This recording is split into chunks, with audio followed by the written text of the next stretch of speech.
Okay, so find the ordered pair alpha beta with a non-infinite beta. They go on to say beta can't be zero. So it's some finite number for beta, that beta is not equal to zero, by the way. And then they give me this, I mean, a crazy looking limit, all right, as n goes to infinity. And it's the root of it is, the index is n squared. And then you got this, the bottom is n to the alpha. And the radicand is a product of factorials, and this is equal to beta, all right? So where do you start something like this over here? I'm going to try to simplify that, the limit problem. And this was problem. I mean, looking at this thing, the first thing I would do is I would probably just use logs to see if it simplifies at all. So I put the log down of that. Right, now if I want to do the log, I have to raise it to the power a, but I'm not worried about that yet. I'm just worried about where this thing goes over here. And looking at it, I want to point out that if you have a radical and it's n squared here, this is going to be whatever's here is going to be raised to the 1 over n squared, all right? So what do I get? I get the natural log of this product, 1 factorial, 2 factorial, 3 factorial, raised to a power, and then I'm subtracting away the bottom. And looking at this thing, I'm going to say that some basic rules of logs is just pull the exponents down. That's all I did here. So I'm looking at this thing. I wonder what to do with that. And then the next thing I would look at is I try to simplify that product of factorials. And I'm wondering, where's it going to go? And even if it goes somewhere, I'm wondering, is it useful? I'm sorry. So it's a product. It's a sum now. Natural log of 1 factorial, natural log of 2 factorial, natural log of 3 factorial, up to n factorial. What I start to realize looking at that, though, is I really get another sum. That's that one. This one's going to be 1 plus natural log of 2. I think you get the idea that this thing can, easily be expanded now. Natural log of 1 plus natural log of 2 plus natural log of 3. Not that I want to go on forever, but what you start to realize is that you're going to get a certain number of natural logs of 1. How are you going to get? You're going to get n of them. It really goes to this thing over here. And then the 2's are going to be less of those. It's n minus 1 of those. And then when you get to the very end of it, there's only going to be 1 of that natural log of n left. And that comes from the very last guy, all right? So I got a pattern over here. And to tell you, once I got the pattern, I looked at that and said, what are you going to do with that? Right? What are you going to do with that? Then I start thinking to myself is that, at some point I got to take a limit. And I'm looking for something that might make it easier for me to take a limit, or something at least more recognizable to me. So I try to rewrite it, all right? But let me tell you where I am now. I'm here. I feel comfortable with this. Oh, by the way, that's just a small piece of this thing up here. Let's worry about that later. But I'm looking at this small little piece of it, and I write it down again. And then what I did was I added and subtracted the same thing from it. And you may wonder why I'm doing that. I think I see something, all right? And what am I seeing over there? Well, if you expand that out, you would see, a bunch of terms that go together, by the way. I want to go to the whiteboard and put that down for you, though, and we'll come back to this in a moment.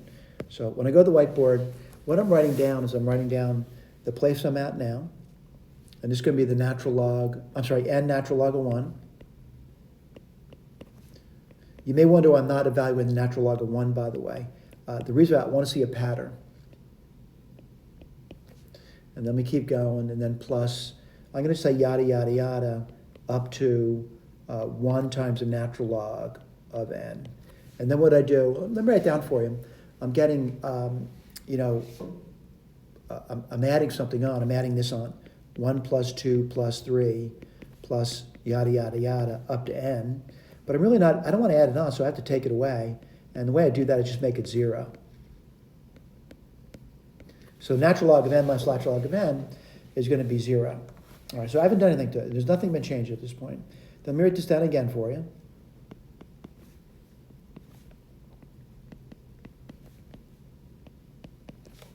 And then kind of looking at this, it keeps going and going and going and going and going, and it stops over here. all right? So the first thing I'll do is just, I'm gonna put this one down first. And that's gonna be plus, the sum of the integers from 1 to n is gonna be n plus 1 over 2 natural log of n. And now I'm gonna subtract, all right? So what I'm gonna subtract, let's write this down. It might look bottom, I'm gonna do this over here. It's minus 1 ln n, all right? Now again, if I want, over here, what am I gonna get? N ln n. And then what's before that is, n minus 1 ln n. I think you get the idea. Whoops, I shouldn't put a plus on there, should I? I get the idea that these are going to be pairwise matching. So what I'm doing over here, I'm going to pairwise match these guys. And what would that give you? Well, if I look at it, I want to put I'm getting for these terms over here, I'm getting n on the first term. It's going to be ln1 minus ln n. Not so bad, right? What do you get for the next guy? Let's see, plus n minus 1 ln2 minus ln n plus yada, yada, yada, plus 1 ln n minus ln n. Let's not worry too much about that. I'm going to simplify these. Oops, I forgot. Always like when you're doing something, a lot of work, you forget things. This is plus n plus 1 over 2 ln n. All right, let's keep doing it. What do you get? N ln 1 over n plus n minus 1 plus ln, whoops, I didn't mean to do that, ln 2 over n plus yada, yada, yada. Let's see, it's going to be 1 ln n over n. Again, let's not worry too much about that. All right. So now we're at the place, whoops, I forgot to add that on again.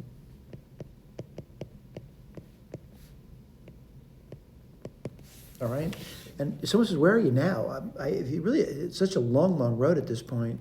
And I want to see if I'm looking at this thing over. Where was I anyway? Oh, you know what? I got to go back to the notes. Before I do that, though, I want to point out I have something over here. It looks like I write as a sum, by the way. So this is going to be n plus 1 over 2 ln n. And then I'm going to put plus sum. It's always tough for me to write a sum down, by the way, but I do want to write it down. I'm going to say n minus j, where j starts at 0. And you might know what I'm doing over here. I'm just doing these things over here. And then I got to figure out where to stop. And it's going to be n minus 1. I'm going to check that. Because if I do that, I get n minus n plus 1. Yeah, it looks okay. Then when you get over here, natural log of, I got to be careful now too. I do see an n in the bottom. And then it's going to be, it looks like j plus 1. Let's see what I get there. Yeah, that looks good. All right. I want to return to the notes. So when I get to the notes, by the way, this is a milestone to reach. All right, let's go back to the notes. And what we're looking for is that n plus 1 over 2 times the natural log of n plus a summation. All right. Now, granted, I'm not going to say you recognize anything at this point, but I'll be honest with you. We have to look back at what we originally want. We really did not want that, by the way. I want to go back to the notes. I want to point out right here in the notes, by the way. All right, we just talked through that whole thing over here. And the question is, what are you doing now? Well, what I'm doing now is I'm going to be dividing through by n squared, all right? Because we just figured this little piece out here, and I'm going to just divide through by n squared, all right? So when you divide through by n squared, right, what are you going to get? Again, we're dividing this thing by n squared. You would take the first term, let me write that down for you, which would be n plus 1 over 2, divide that by n squared. And what'd you get? You get n plus 1 over 2n, because one of the n's canceled off, n squared. That's not so bad. Now, granted, I'm looking at the other guy, and I'm going to divide that through by n squared. And to do that, what I'm going to do is I'm going to keep one of the ends on the inside, all right, and keep one on the outside. So I keep one on the outside and commute one of them on the inside and get this thing over here. All right? Not much change there. All right? And again, someone says, what did you accomplish there? I got this small piece down here. I got this piece over here done. All right? And I'm looking at this thing and wonder, do I recognize it? And what I kind of recognize this thing as being an integration problem at this point. Now again, I get the beginning part. Let me get my eraser out. And again, it took me time to think through. I'll be honest with you. I got the beginning part. That's not an issue for me. But this over here, I'm starting to recognize as an integration problem. But the way I want to do that, I want to rewrite the sum. And I want to start with 1, and I want to go to n instead. All right. Now, it might have been easier to start at 0 and go to n minus 1. But if you start at 1, and let me write this on the side for you. Oops. Let me write this over here. 1 over n, j equals 0, up to n minus 1. And this is going to be n minus j over n, ln j plus 1 over n. Now, if I want to start that at 1, which I like to do when I do any integrations, by the way, or trying to see a Riemann sum, I'm going to start j equals 1, right? And then it's going to go to n now. All right, then I got to start thinking about what goes over there. Let me think about that. That's going to be n, let's see, I got to think now. N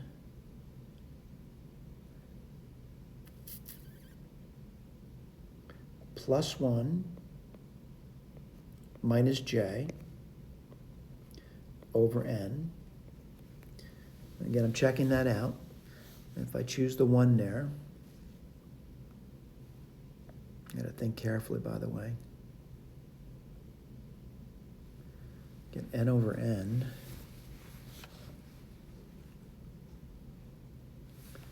ln j over n. All right, let me stop for a moment.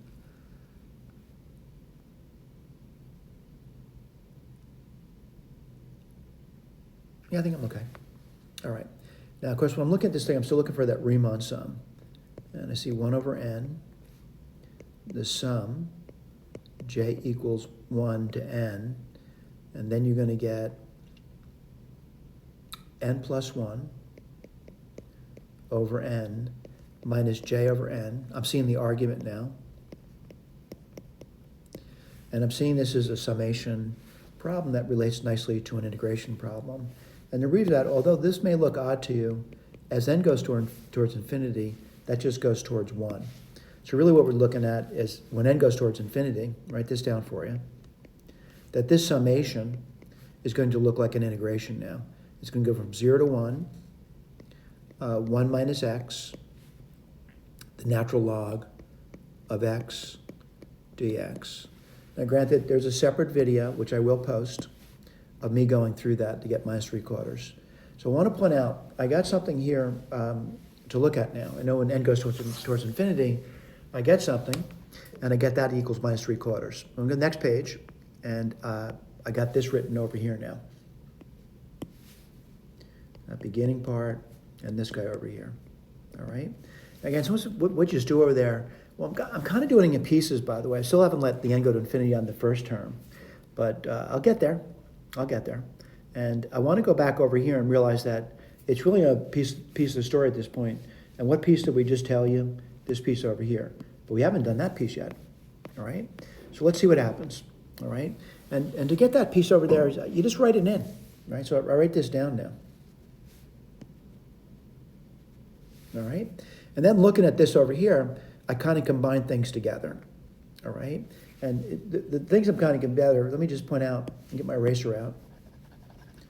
I'm combining this term with this term over here, which really doesn't look that bad to me.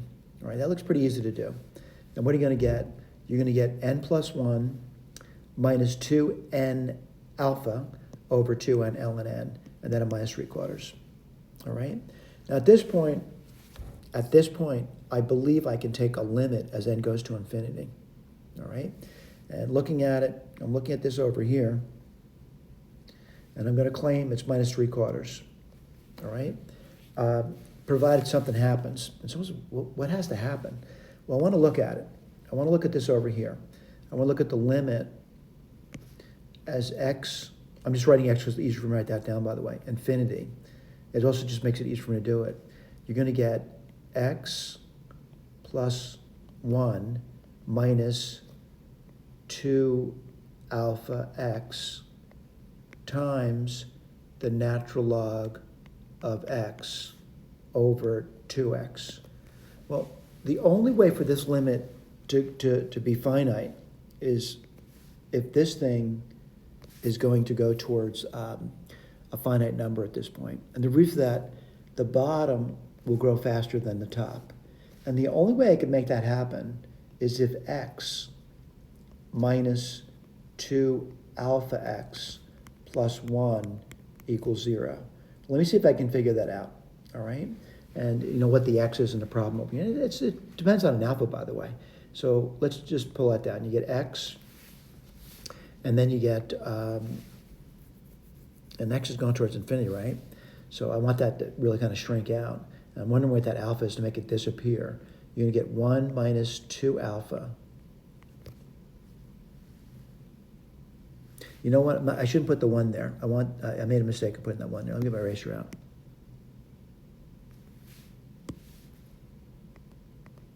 I want that to be 0. I want the top to be 1, not to be 0, by the way. So I'm looking at this over here, and I'm wondering what would make that happen. Alpha's got to be 1/2.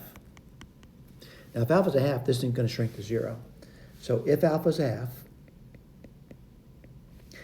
this thing over here is going to shrink to 0 as you go to infinity. We left off at minus 3/4, if and only if alpha's 1/2, by the way. Now, someone could say, how are you going to get the beta? Well, what you're going to do now is, plug it in. And how do you plug that in? Well, I guess what you're doing over here is you're doing that, we got the alpha, right? So I'll put this over here. So n squared, 1 factorial, 2 factorial, yada, yada, yada, up to n factorial. And it's going to be n to the 1/2. And then it's going to be equal to beta. And then I got to look back over here and wonder, did I have an expression down with that involved? And I did, all right? What was the expression over here? Let's just go through that real quickly. And as n goes to infinity, and I guess we have, let me see where this is over here. I have this thing over here, right? And if I put a 1/2 over there, what are you going to get? You're going to get, let's see, 2n times 1/2 is minus n, so you're just going to get 1 over 2n. And then you're going to get, let's take a look at that. You're going to get the natural log of n minus 3/4. All right, that's not so bad, right? And this is the problem that we have over here, which is, let me see where we are right now. We have to raise that to the e power. Put this over here. We're raising this to the e. Let's put this down over here. And I got to be careful again. This is e to, let's see if I did that right, by the way. Natural log of n to the 1 over 2n minus 3/4. Just give me a second to think about that. Let's see if I wrote that down right. Yeah, we're getting a beta now. What's the beta going to be? E to the minus 3/4. Okay, let me just momentarily think about that. Yeah, e to the minus 3/4. So we have our ordered pair now. What's the ordered pair going to be? Alpha's 1/2, and the beta is e to the minus 3/4. All right, I found this to be a difficult problem. There are many stages in the problem that I found difficulty. One is, just rewriting it. That was really tough for me. Another thing I found difficult to do was look for the integration in the problem. I found that to be difficult. I also found doing integration of parts, although it was sidetracked, it still required work and thinking and time, and we got through that. And then next thing up here is combining them all together and then doing those limits and figure out what alpha and beta is. And they weren't easy. Nothing about the problem was easy in my opinion. That was a good question. I'd be curious how many students in high school, and again, high school students probably a little bit faster than I would be, but the bottom line is, I'm kind of curious how many high school students, even if they're good at mathematics, would be able to get through that problem, by the way. And I'm kind of curious about that. Thank you.